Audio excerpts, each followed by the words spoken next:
sa inyo lahat. Kumusta po kayo? Si Ate Rose po ito sa Lutong Manyaman. Ito po ngayon ang ating gagawin. Mag-ookoy po tayo. Ang gagamitin ko po sa ookoy, itong ating kamoting baging. Gagamit po tayo ng sibuyas. Dahil walang kinchay rito, celery ang ating gagamitin. Ito ang ating hipon. Konti lang hipon kasi dalawa lang ang kamote. At asin. Ito po ang ating rice flour at tubig. Ito naman pong suka, sili, bawang. Gagamitin po natin yan sa sausawan. Ang ookoy po sa Pampanga ay ang niluluto ng nanay ko noon ay papaya. Pero dahil nanirahan po kami sa Rizal, ito ang aming nakikitang ginagawa doon at napakasarap naman po para matry nyo naman yung kamoting ookoy. Ito na po yung ating nagayat ko na po. Yung ating kamote, dalawang baging, kamoting baging. Ito po ganyan siya. Ganyan po ang ookoy nila sa Rizal. Tapos po, lalagay natin ang ating tubig. Okay lang po yun. Ang ating rice flour. Kasi doon, nagpapagiling pa sila ng bigas kapag kami nag-ookoy. Kaya rito po, wala nang nakagiling na agad. Ito pala bukas. Nakagiling na agad. Ayan po. Hindi ko na kayo bibigyan ng kung ilang takal kasi conformist naman sa ginagawa ninyo. Basta't kailangan lang po yung medyo hindi siya masyadong malapot. Kasi para malutong siya. Kapag po malapot siya, wala po siya lutong, titigas lang siya.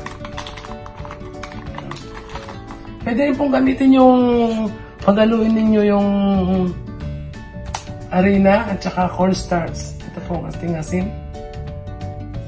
Ganyan po pwede na yan. Mga kalating kutsara po pwede na.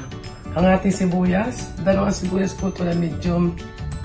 Ayan. Mas masarap po kasi yung mga kasawsawan. Sibuyas po siya, bawang, sili. Ngayon maglalagay tayo ng asin. Informe sa inyo kung gaano karami ka asin. Ayan po.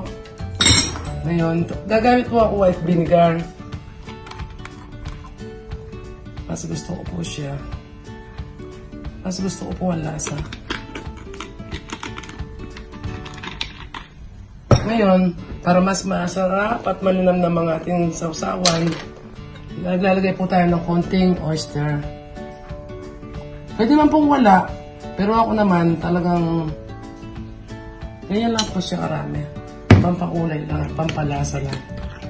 Yung iba po kasi toyo ang nilalagay nila. Konting toyo lang. Ako naman po oyster. Nilalagyan ko po siya ng konting sugar. Minsan. Pero titikman ko muna kung matamis yung kamote. Hindi na po kailangan. Kasi yung po asukal, pampaano rin po yan. Diba minsan may sukan sobrang talim, yung sobrang asin. Pag linagyan mo ng asukal, parang lumalambot yung kanyang asim. Ayan po, ganyan lang po ang ating sausawan. Napakasimple.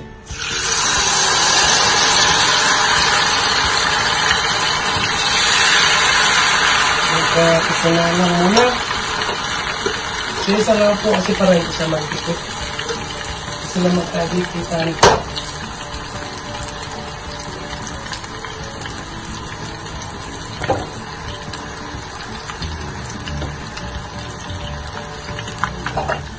Ito na siya.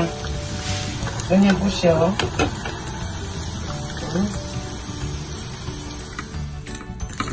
Kaya na po tayo ng ookoy. Ito po, luto na. Lutong.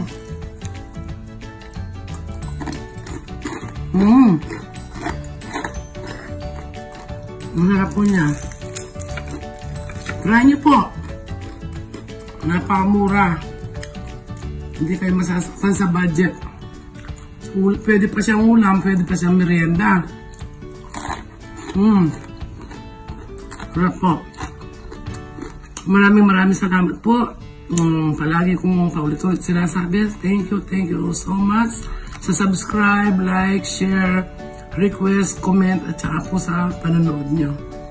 Salamat sa pagtanggap nyo sa Lutong Manyaman. Good night po. God bless.